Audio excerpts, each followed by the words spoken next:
Sorry, I'm a bit nervous. Okay.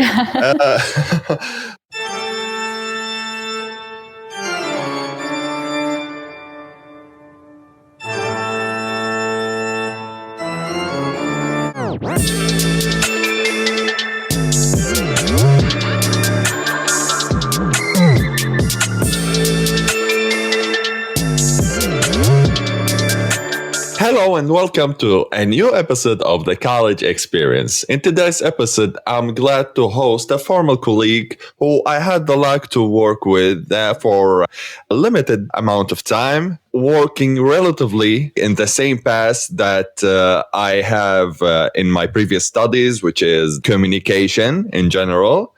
I would love to say hello, Elizabeth or Yelzaveta. Hi, both are fine. Thank you, Nour, for inviting me for your podcast. I think it's an amazing opportunity and a great platform to share, and especially personal experience. I think it's very valuable. Exactly. Actually, I'm learning a lot. So, welcome, Elzaveta. And I would like to start with asking you about you describing your college experience in Sweden and the difference with the experience of Poland, since you've had your bachelor in Poland, right? I had a part of my bachelor in Poland, but the whole program was actually based in Russia. So I have experience of actually 4 countries or maybe even 5 countries that I can compare educational systems. Oh my God, you're a treasury to me. Okay.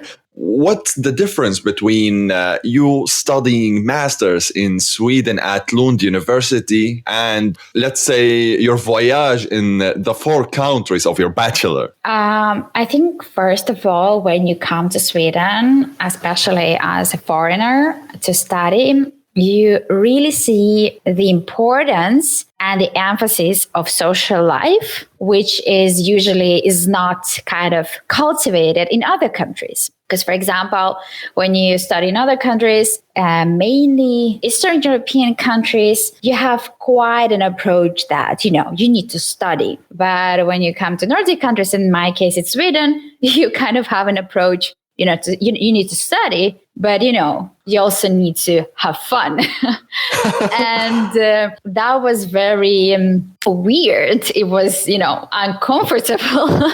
Yeah, I was not sure that I can have fun when I study. No, you can. And today I understand the benefit of this because it increases your results and increases your creativity. And while having fun, you can also expand your knowledge. So it's a win-win situation. Pretty good. Actually, you mesmerized me at one point. I thought you were going all in attacking the social life in Sweden, but then what? No, quite the opposite. You are finding it kind of a positive experience for the social life in Sweden. Indeed. Okay, since we're talking about the social experience, how would you describe the community atmosphere at Lund University? Or did you take it by distance or? When I arrived before COVID, that was partly physical, then it was partly online, and then in the end, it was kind of, again, physical. So it was a combination. It was a combination of social life being digital and being physical. What I can say about Lund University, we need to take, I think, into consideration that Lund University is quite conservative university. Oh, really? Yes, because I had exchange in my master program in Linköping. And in Linköping University, it's quite a different approach to social life. So Linköping University is kind of open in that case, when Lund University is quite conservative. And the problem I had as a foreigner is that a lot of social units like, student organizations or students' union and etc., they are very focused on Swedes or on people who are Swedish speaking. So to a certain extent, they exclude exchange students or English kind of master program students. And that's a kind of paradox because there are so many English master programs in Lund University. So let me get this straight. Let's say that the English learners who are conducting masters are having their own gang there, while the Swedes learners are having their own as well. And there is this segregation between them. Yeah, it kind of becomes unintended and silent segregation. So you tend to, collaborate more with people who are English speakers. And if Swedes are interested, they kind of jump in and then they can sustain communication in English. Or if you kind of willing to get into, Swedish culture that deep, that you want to kind of train your Swedish, then you get into the Swedish kind of speaking society. But it is segregated and you're not integrated in student life, but because you have an opportunity to make it on your own. So basically how it works is that you have an opportunity to become a member of and be active in your social life, and you have all the tools. So universities still give you all the tools and you can have access to these tools.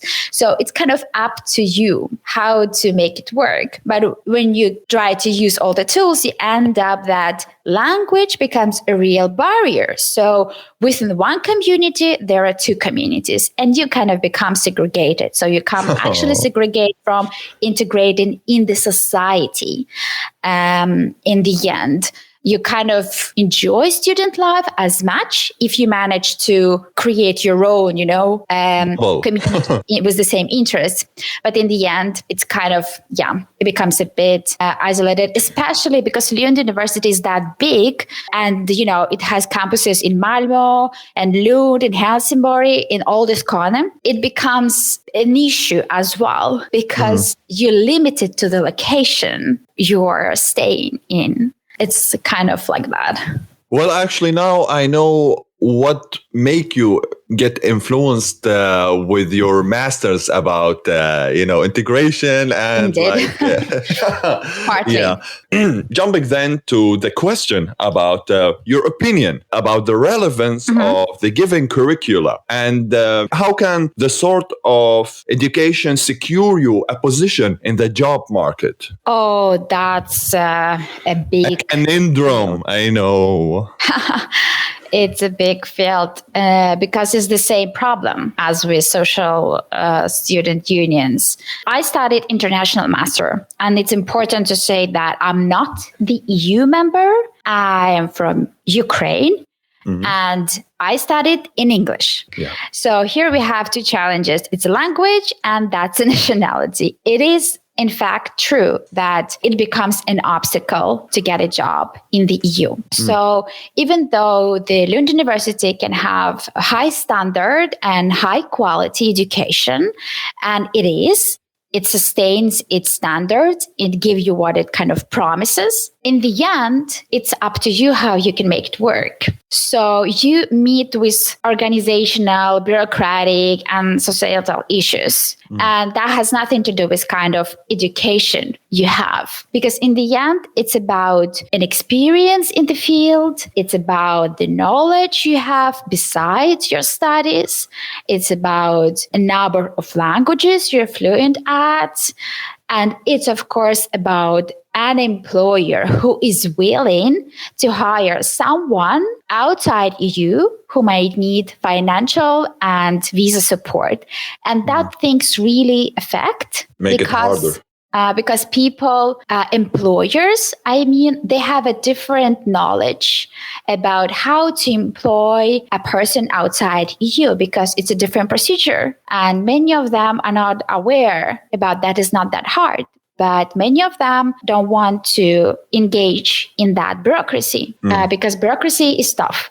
It's true everywhere. Especially in Sweden, I guess. Or maybe in general, actually, in the EU countries. Yeah. And, since you touched upon one delicate thing, which is you are Ukrainian, right? Yes. Did you find any type of changes with the policy, any soft spot with how they are treating you now better than before when it comes to all this rambling? The situation is a bit different with me because I came to Sweden before the war started. and I could not go back. So right now, I don't have any access to the system because I'm still waiting for kind of permission to be in Sweden for residence permit. Because first, who got the residence permit were people with the emergency, so who came during the war and who had no place to stay or not money to sustain life. Since I came before, it is assumed that I have people around on my own income that, I can count on. So I was not the first priority to fix, documents to fix. So I'm still waiting for a decision.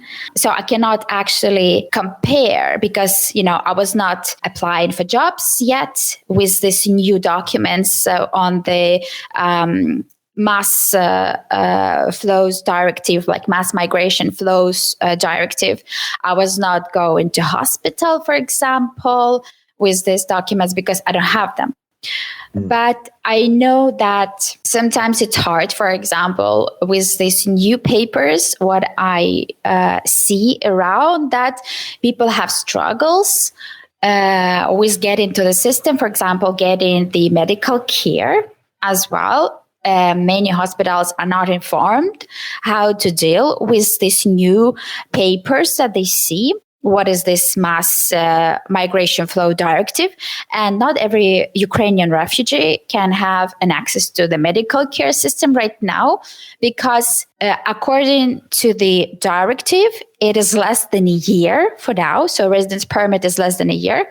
And it means that people will not be able to receive personal number. And we know that in Sweden, without a personal number, you cannot access anything. Exactly. You're basically not even here. You are here and not here. Yeah. Exactly. And the thing is that you surprised me with that thing that people are having a temporary asylum. So they're going to wait and see what will happen in the future, I guess. Yeah. Yeah. And for them, it's the near future since it's only 1 year. And would you rather stay here in Sweden or would you go back to Ukraine and start a career there? Is it something suitable for you to stay here and continue since you already started to grow some root here in Sweden with the masters and so on? My case should be taken individually, because even though right now I am seen as a Ukrainian refugee, so I end up in Sweden now as a Ukrainian refugee, but my past is connected to Sweden anyway. I had exchange here, I obtained education here, and I was looking for jobs here. And for me, I know that it is hard to get a job in Sweden because I don't have a lot of years of professional experience. I would say my journey just, in the beginning to create career opportunities for me. And I am in the process of studying language, but it takes time to master a language to be able to use it at work as a professional language. Exactly. So there are a lot of obstacles, but taking into consideration that I've been living in many countries and I experienced many different approaches in education, in labor markets, I would like to stay in Sweden and try my best and try my luck. And it has nothing to do with nowadays situation with the war in Ukraine. It's absolutely terrible. And what is happening, people do not choose this, and it affects a lot daily life. And it doesn't matter whether you're in Ukraine or whether you're outside Ukraine. So it's horrible. And maybe people will find new opportunities now being outside Ukraine. Maybe people will find new opportunities for them. But for me, it was an approach that I wanted to get a job in Sweden. And I still do. But it has nothing to do with situation in Ukraine, with the war in Ukraine specifically. Yeah. Well, I too want to attain a job here in Sweden, but apparently I'm going to take my girlfriend and go open a restaurant in Jamaica. It's way easier, I guess. Right now, I applied for masters. I'm going to start in the fall. Bureaucracy is biggest obstacle for immigrants to integrate. And it's everywhere. Exactly. And no idea if this is gonna last, or are we just gonna adapt and change, or what will happen. But I guess we are trained to surviving because we are the fittest in this whole system, Darwinist system, I guess. Yeah, but there are actually a lot of motivational speakers or coaches, because this is issue not only in Sweden, it's the issue everywhere. When you're a migrant, you go through harder kind of path. And a lot of public figures actually mention that employers are missing the point, because you are, as a migrant student or as a migrant worker, if you already put a lot of effort in your education or in your internship, or in certain field, if you were creating a big effort, you become so hunger for you to pay it back. So you're so much motivated to get a job. You're so much motivated to perform. You're so much motivated to grow, to learn, to build the skills. You are much more motivated than actually the national citizen, because national citizen has no worries about losing a job and being deported from the country, when a migrant has a worry of losing a study place or a job, and hence being deported from the country. The survivor mode is higher. Yeah. And from this angle, such employees can be even more efficient and more creative, and, with bigger ideas and bigger energy to complement for the field, for the job. But employers are missing this point. Yeah, you're totally right. But I kind of find it as a negative motive, because your amounts of the hormones hitting in your brain because of that, the anxiety you are having because of all that, it's terribly gonna backfire on you. In my case, I'm trying to channel this motivation into something as a freelancer, just to not to drown myself into frustration. But you really have to do something, otherwise you're just gonna end up as frustrated and helpless, I guess. I mean, a lot of people they react differently, and that's definitely stress. It's stressful to be a migrant and to study or to find a work, but that's the path we are choosing. And indeed, you become already creative in kind of tackling this issue, and you come up with certain activities, or you create something, or you organize something, or you start something. And indeed, because it's not the comfortable zone, and we all know that when you're out of your comfortable zone, you grow. Indeed. No time for flight, it's the fight. Okay. Can we talk then about some of the common problems experienced by you, and how approachable are the staff, faculty, and administration, if we're talking about educational and things with the curriculum, those type of technical problems you get while you're studying? Again, from the perspective that it's an international program, the staff is approachable, but you need to put a lot of effort, because again, Lund University is quite conservative in this field. So it takes a lot of effort to learn how to approach. And at the same time, you also need to learn cultural codes, because Swedish cultural codes are different. And imagine if you study with 50 different nationalities on the same international master, and you have so many cultural codes to crack. Yeah, then you already are having your other masters in semiotics, I guess. Indeed. Yeah. So, as I studied communication, it was a real challenge, and, the real practical exercise, or how can I call it? I don't know, real practice from the very beginning. So my theory started from the first day. From the first day, it was the same as my practical experience in the field also started from the very first day because you study communication and intercultural communication is absolutely the part of it. So you kind of study the theory at the same time. You have an opportunity to practice it. It was fun. It was challenging. It was fun.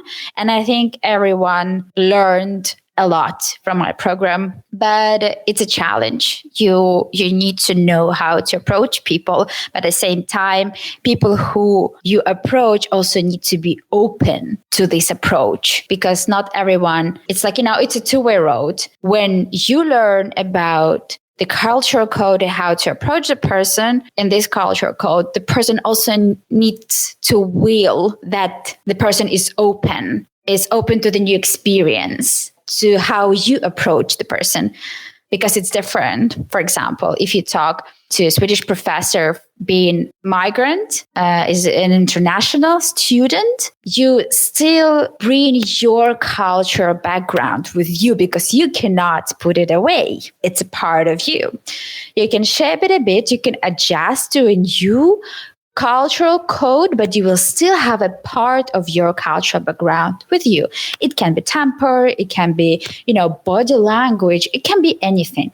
So from this perspective, a Swedish professor also needs to be open to receive this new cultural experience, to be able to actually listen to you.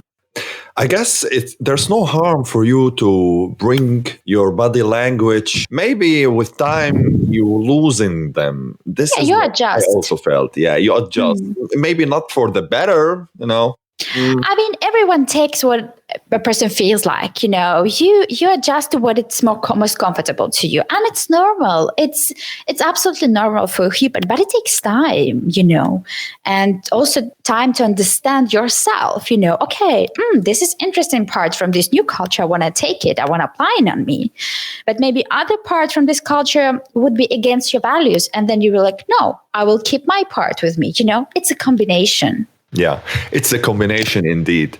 But I hope that with time we will find a healthier combination, or like this stable combination. Yeah, that we are there in the middle. We are just not bleeding lots of our cornerstone, because even though that we came from a cold or warm country and we had those normative systems, maybe most of normative codes were misleading, were wrongful, but it is what our cornerstone are built on. And the thing is, it takes time for us to deconstruct and reconstruct. True.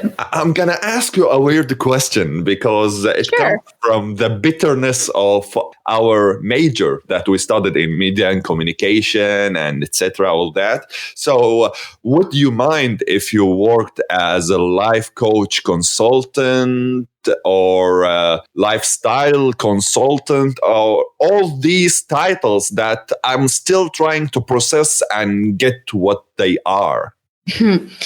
I actually don't mind how you call a person, I mean, as far as it doesn't harm you or doesn't harm others, I mean, I would segregate, for example, that if you're a psychologist, you're a psychologist, because, for example, you know the chemistry, the biology, and the processes on the background. If you're a psychiatrist, you're a psychiatrist because, there is even more medical experience there. But for example, if you're a coach, you did some training, you learned some communication techniques, be a coach, but don't call yourself then a psychologist, For me, for example, if I see myself to work in the kind of human capital, human engagement field, I'm fine. If I find myself that maybe human engagement is, more approachable for me and I find it more interesting, and then I feel like developing there and learn about communication techniques there, I will. If I feel myself more, interested in the digital means of communication, then I'll go in digital communication, digital marketing. I'll expand my knowledge there. but it doesn't harm other people and doesn't harm me, because you still need to know where kind of your field goes. If you know what I mean. For example, but if you're a coach and you call yourself a psychologist without having a background of psychology, then you harm yourself and a person. And this is unethical for me. So that could be a problem. Both ways. You need to understand what you give, how experience your art, what you give, and what exactly the person wants from you. And if it doesn't harm anyone, I mean, there's so many titles today. There's so many new professions, they appear. I think because AI also affects, and professions become shaped, expanded with soft skills. Because what else can we do? If technology is taking over, the only thing we can complement to the job market is soft skills. So you come up with a lot of new fields and professions. And if that's what, society needs, then it's fine. Indeed. And as you mentioned, right now we are having lots of categories at universities. And these categories are getting also dissected to be as subcategories. Right now, I don't even know what I'm going to work with. What am I good at? I'm good at several and many stuff. But if you want to name you, what am I good at to consider it as work? I will just stand in front of you like speechless and no idea. I think it's, it's our reality that no one prepared us for, and we also were not thinking about. I think it was kind of easy with the previous generation. You study a field, you know that this is the job you're going to do because you studied this field, and you find the job exactly in the market. Today, everything is quite vague. You need to, it's more like, if I say before, it maybe used to be narrow, now it's more broad. I don't know if it's better or worse. I think it's just different approaches to the job market. Yeah, maybe it's how you market yourself in the street, in the market. It's up to you right now. It's open sources, just like any algorithm. Put the what's called the variables and hope for the best. You're saying absolutely right, because if before it was, it's up to employer, to define your job. Today, it's more up to you to define your job. And it can be an approach where you have so many perspectives. You can be so much creative. You have so many opportunities, but at the same time, it's also challenging because the job competition, the market competition becomes incredibly high. Okay. So what would you change in the dynamics of teaching at Lund University, beside the apartheid situation? I was missing the intercultural part in teaching from Swedish professors. Yeah. And by the way, right now in the university, there is, beside economics, they give you also a course about intercultural work at the office. I'm starting to get that into my head. But, understand. Isn't it intercultural approach to work in the office, meaning that you need to learn Swedish culture? Well, I guess it depends. Maybe it's in English, and just like how to have a knowledge about how to work with different ethnicities at one job atmosphere or something like that. Maybe, I don't know. I never had that course. It's hard to evaluate. I think the initiative is great. It depends how it is executed. So, this kind of all these courses, doesn't matter if it's intercultural, if it's interlinguistic, the danger is there that one culture can take over. And I think in this specifically, it's important to remember that you do not teach one culture how to behave. You learn about differences between culture. Any advice for incoming freshmen? who is listening to us? Is it foreign students, or we talk about since we are living in Sweden and since we are speaking English, so yes, it's the foreign students, not the Swedish people. And this is so ironically, I guess. Yeah, I think Swedes do not need my kind of expertise because, they learn all this social student life approaches from school and from society, and they already crack those codes. For international students who come, let's say, abroad, by abroad, I mean not from the Nordic countries, because Nordic countries still have some similarities. So I would say in other countries, but Nordic. I think that you need to be really open as much as you can. It should actually mean what it means, but not from the thought that you should express yourself as much as you want. It's up to a person to express or not, but open in the terms that you need to be prepared for different cultural shocks. And shock does not necessarily mean bad, but you need to be open in your mind. For a cultural clash. Learning.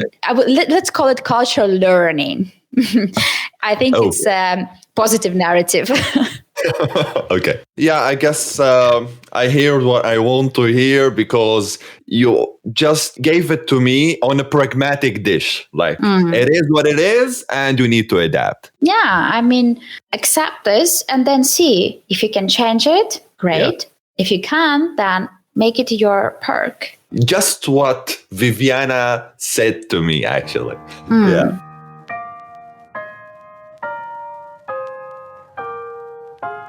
I guess it's time to jump for your actually pretty lovely masters. And you never cease to amaze me. Actually, it's so extensive, comprehensive, and it's so mesmerizing to me.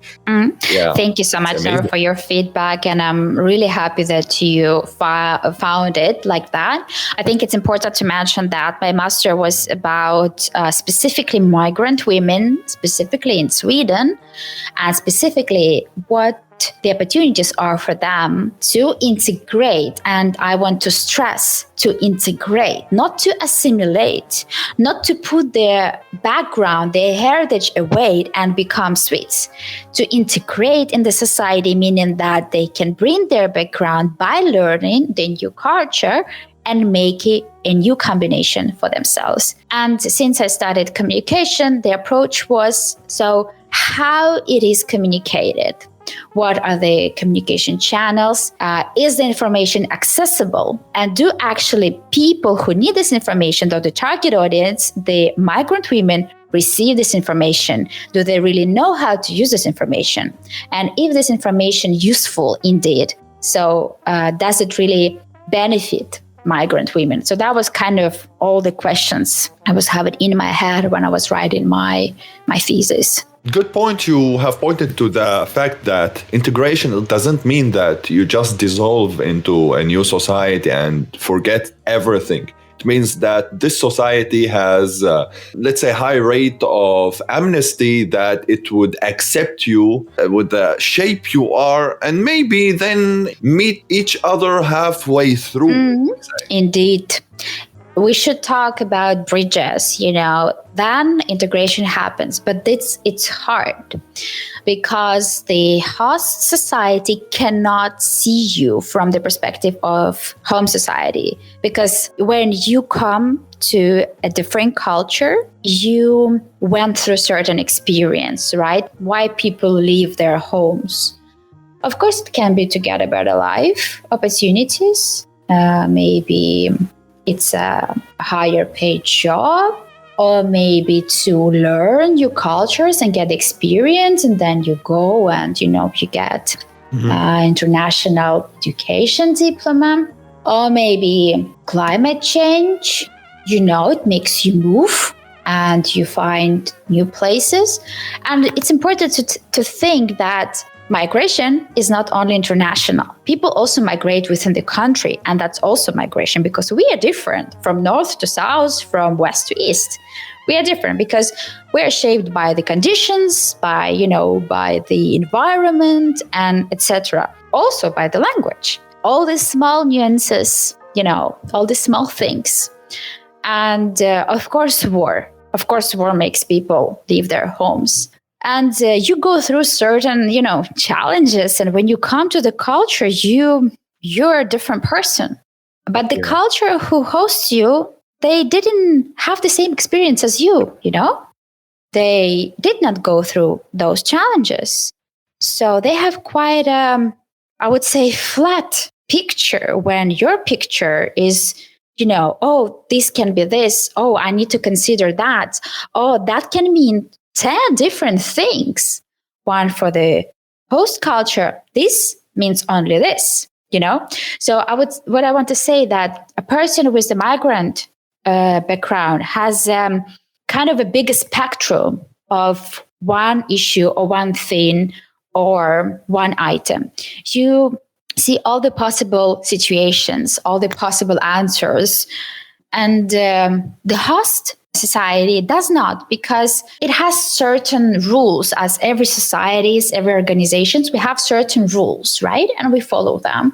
When we go outside those rules, we learn something new. So it's understandable when it's hard for a person, who had a different experience, who were staying home, to understand the person who came from outside, who left home, because we talk about so much different living experiences. And this is exactly where the problem is happening. Yeah.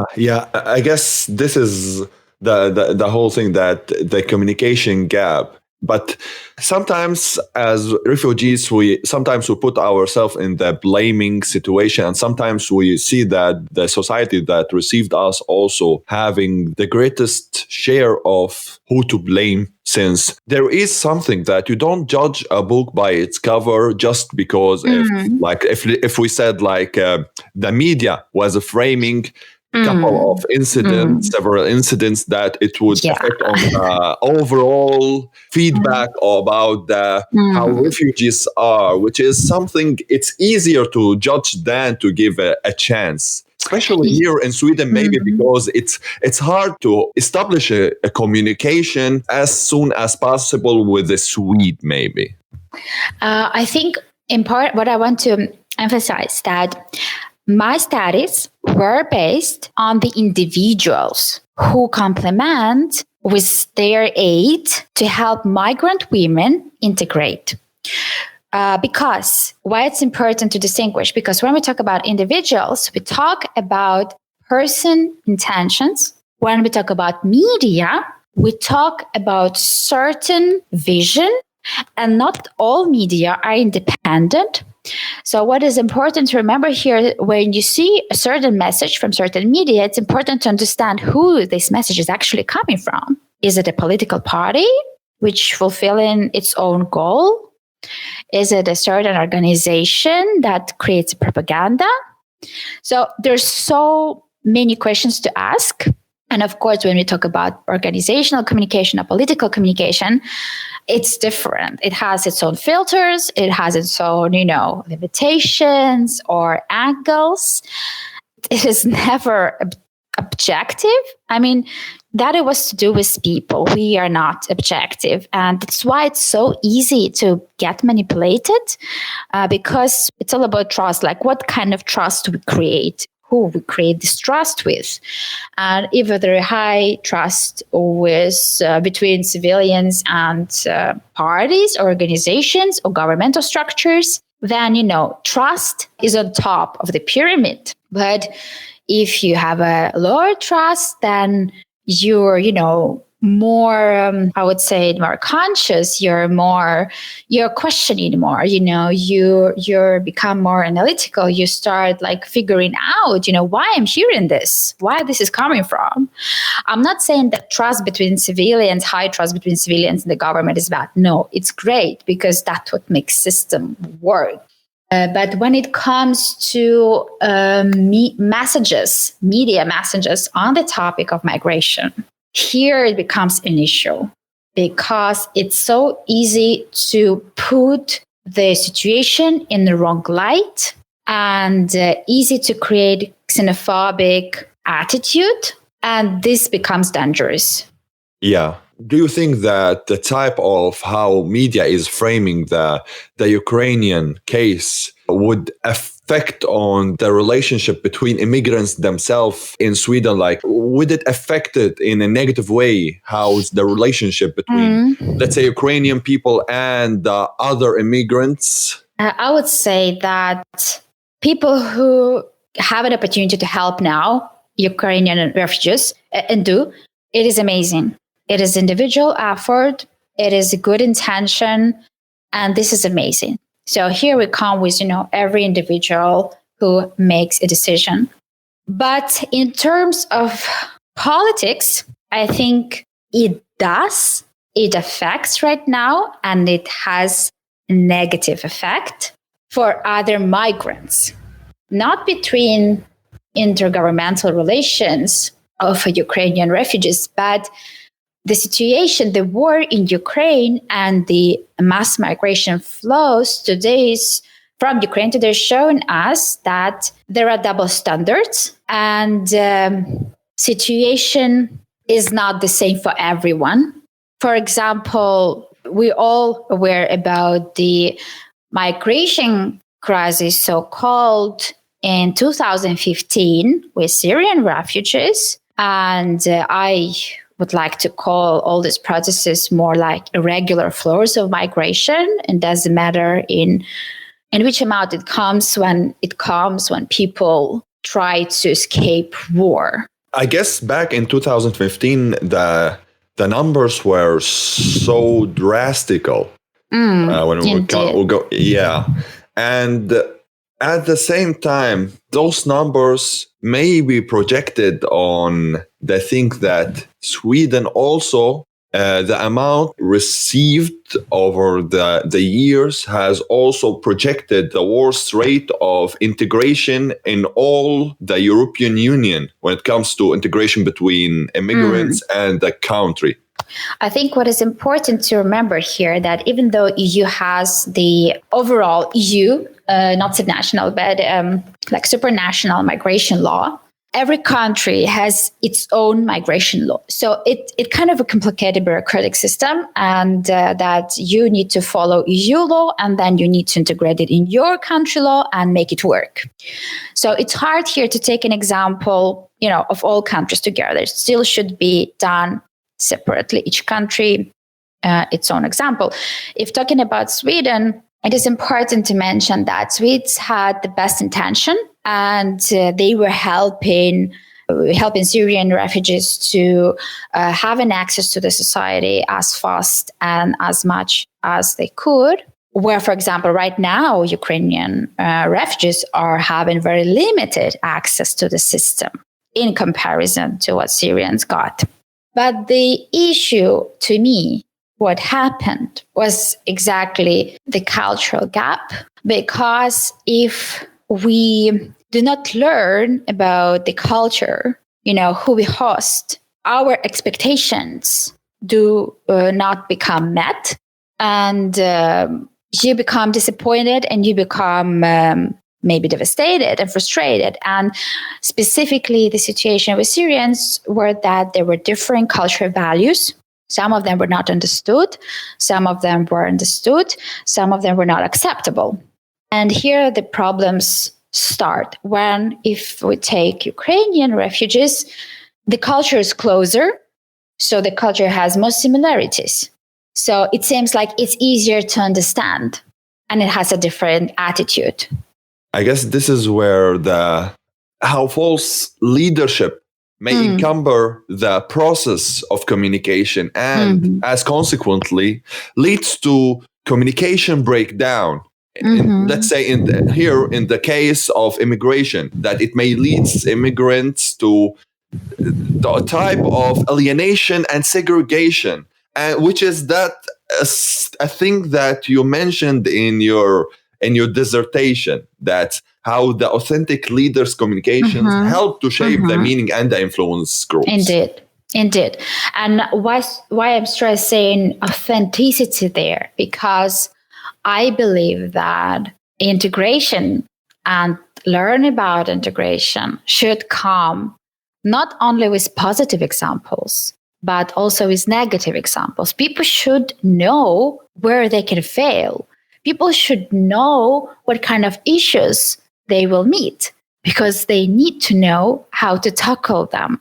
It's so much important to mention negative experience, because it gives you a broader perspective, because then you're informed. It doesn't, make you feel unprepared and shocked and having this kind of mutual, kind of ambiguous condition, where, okay, but I heard that this is like that. In fact, in reality, it's absolutely opposite. What should I do now? It is so important to stress both. And it not necessarily says that having positive examples and negative examples, only positive example is good and only negative example is bad, or, the combination of both positive example and negative example of authentic leaders, actually being authentic, sharing that authenticity, which is based on their personal experience, on real examples, gives people real tools, broadens their understanding, empowers them to go through those challenges because they know that someone did and it worked. Yeah, regarding that, I would just want to shed the light on the thing that that takes most of your masters, that the women are more authentic than us men, and they care more towards immigrants. God damn it, we care too, and we have emotion. No, but it's not about caring. To a certain extent, there are two different theories. There are two different theories oppose each other, which says that, women are more capable of emotional expression than men. It doesn't say that men does not have that. But it's more, let's say, it's more natural to them. I guess it's biological because of the oxytocin. Probably. It's hard to say. That was a research. There are other researchers who say that, no, we are the same. We are not segregated by men and women. We are capable of all emotions in the same amount. I think that women are more of relating emotionally to someone else experience, some others experience. And it especially becomes strong. Women especially become strong in their capability of relating to someone else's emotional experience when it's a woman, because we create this relation based on different signs, and gender, whether we want it or not, becomes one of the signs when we create the relation. So in my research, in my study, that was specifically important to mention. I guess that it would be different if it would be mixed research, but my research was specifically research on women to women, so that's important to say. There's not even need to explain that. You can see how we men are so drowned with the battle of testosterone and I don't even need to say any example. Everyone would pop up with Putin and etc. Humans are difficult creatures, and I think the question of testosterone is specifically different in the context of different cultures, and that is also something to bear in mind. It just proves that we are not the same. We're so unique, all of us. And what would make the world, less complex, softer, more with willing to active listening, more with the willing of understanding, is if everyone would actually make an effort to become conscious about themselves, about how they feel, what emotions, why they feel these emotions, what exactly triggers those emotions, Yeah. It would help a person to understand person better, his, herself, and actually the other person.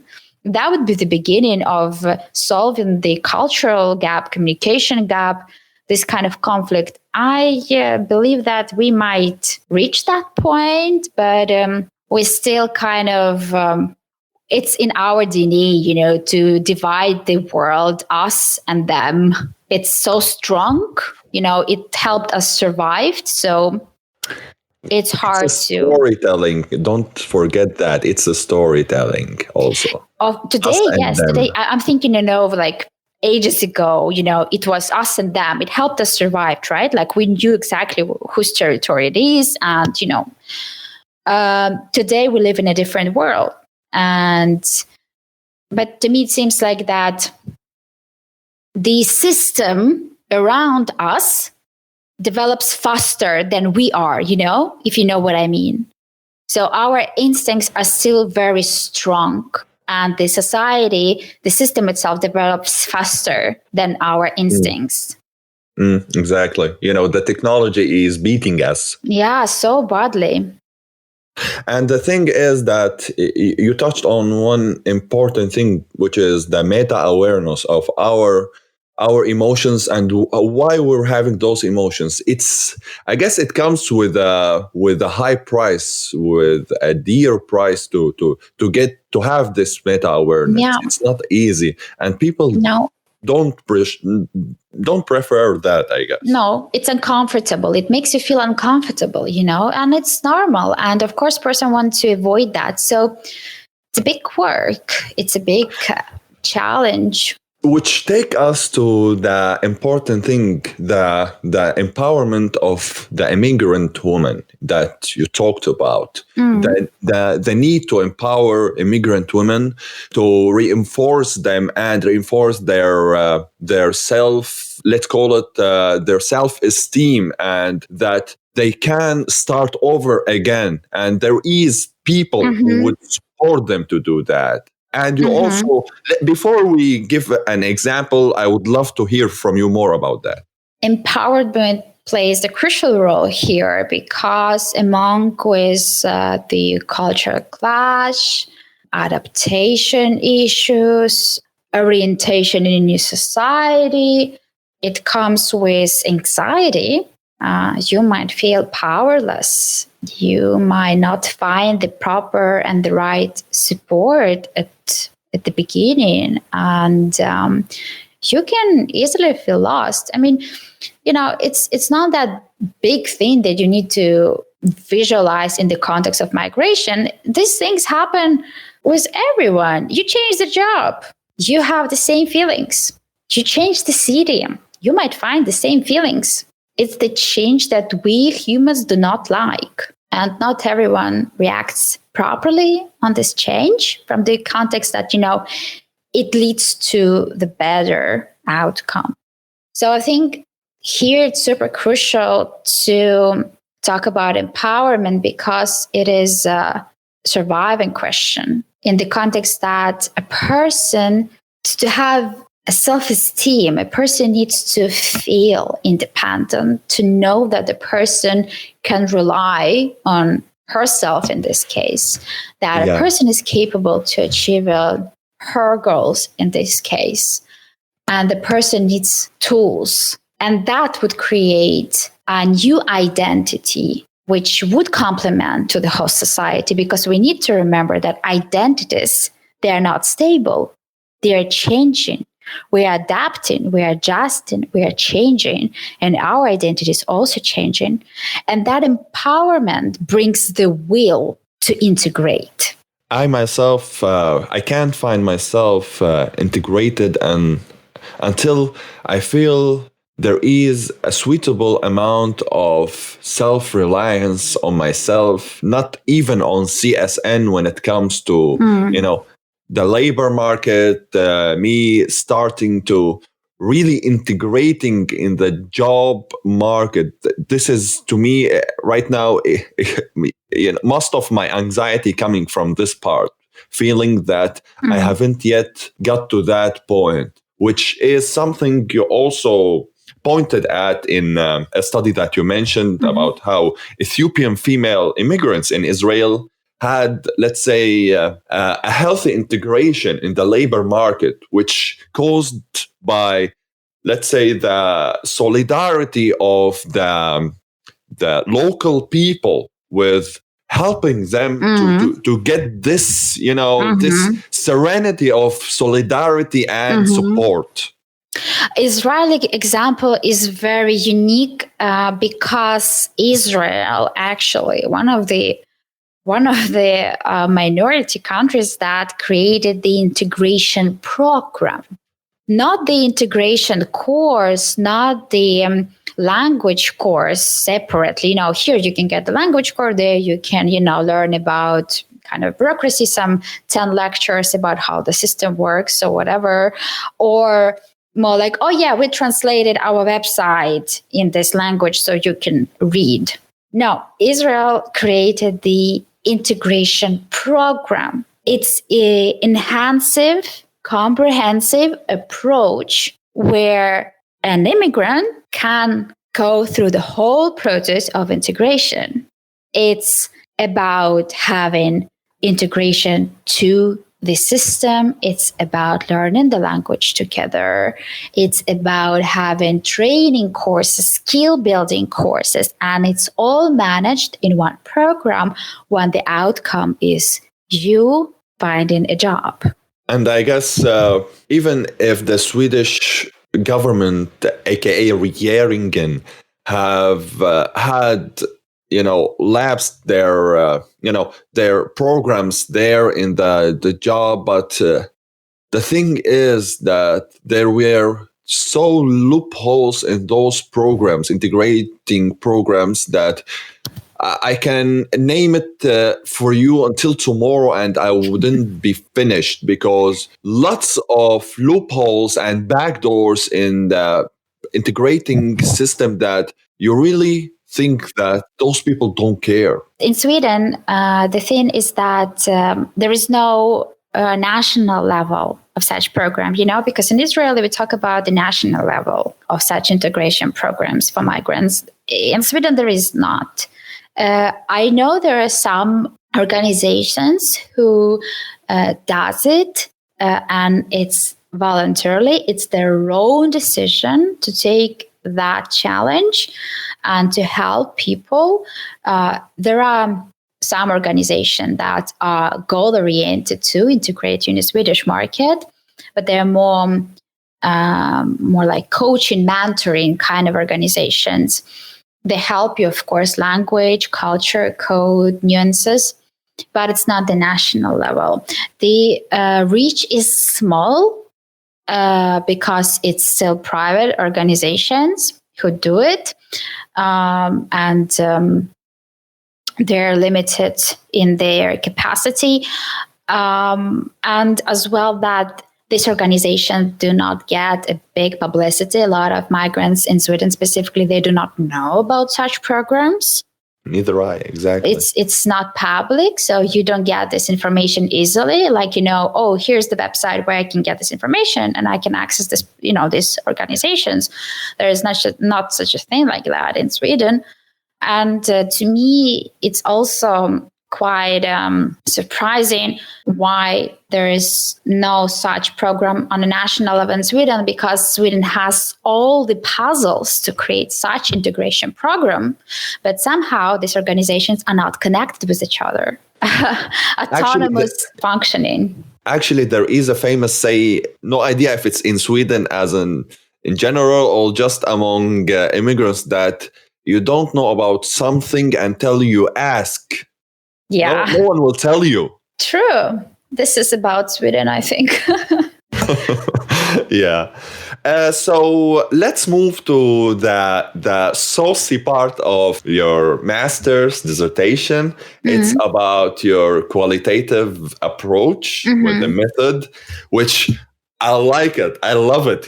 Like I myself did several qualitative approaches, but I would never have the balls to blend two things at the same time. Feminist lens with the qualitative approach. That was juicy. Yeah, Can you tell me a little bit about your 10 participants, their backgrounds, and what is the data that they enriched you with? I must admit that I'm indeed touching a very sensitive topic in Sweden and in overall. So I cannot reveal my data, obviously. So I will talk in the general terms about them. And I need to say that it was still COVID restrictions. So it was super difficult to reach people. It was super difficult to find people because there were no networking events, So I was relying only on social media and on the snowball effect, to be honest. Can you explain to them the snowball effect? Yeah, snowball effect. So it's, for example, you reach out one to one person, another person, shares information, and it comes on. And then in the end, the information get back to you. So this is a kind of rolling thing. And I think if I would have more time, I would collect bigger amount of data. But because, a program has certain criteria, qualitative approach, meaning that I conducted interviews, physical interviews with people. It also has certain criteria. So data should be quite unified, if I can say that.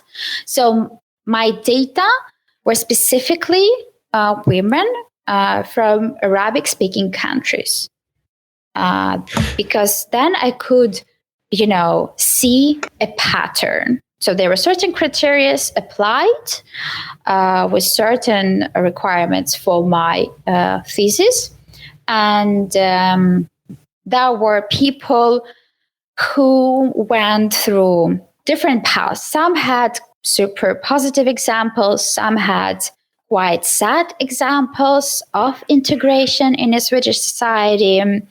Some met certain actions of discrimination towards them. But the one thing that united all of them, that they found the path to overcome that challenge and found a way to grow and to apply the best they saw from the Swedish culture on their daily life.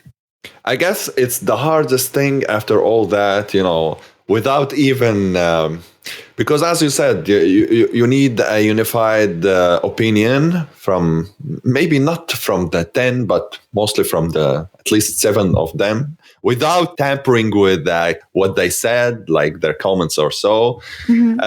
And can you give me a resolution? Like what I can make conclusion? What kind of conclusion I can make? Yes, please. Is there any conclusion about your whole dissertation? No, not conclusion by the study. Conclusion, let's say a subjective conclusion. I think all conclusions are subjective, because... your subjective conclusion. My subjective conclusion is that... communicating migration, communicating integration of migrants needs to be improved. More story should be told. More kind of attention should be dragged, but equally on negative and positive. It's uneven when we only talk about migrants when something bad happens in the society. Inspiring stories in this case should be shared to the host society. What great results migrants managed to achieve in the host society. So what I saw that, for the host society, it's quite a quasi picture created that migration has a connotation with a negative effect. And on use, it's mainly this. When migrants have a connotation of the host society only, in the positive way, and they do not expect the challenges they meet after. And that makes them feel quite frustrated and lost. So I saw imbalance of how positive and negative news examples, stories are shared and told. And it's like we see Swedish society only as a positive example and migrant society as a negative example. And I think it should be balanced. Positive stories of successful examples of migrants integrating in the society should be told. And negative stories of Swedish society and issues that are in Swedish society towards migration should be told. I guess you said the right things in the right time. To me as an immigrant, even if I wasn't a female, but at least, in every man, there is that feminist side at least. So I guess you touched on many sensitive areas that would take in consideration the status. Maybe some of us feel alienated, maybe some of us feel integrated, but there is that, let's say, collective feeling that there is something we need to work on as all. Absolutely. Yeah. Absolutely. Yeah. Thank you, Elzaveta, for this amazing interview. And I want to hear a final word, please.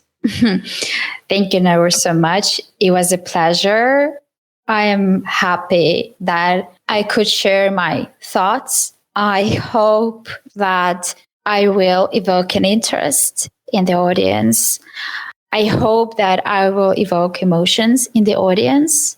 And any emotion is good, because when we feel, we have a hunger to find out, to learn.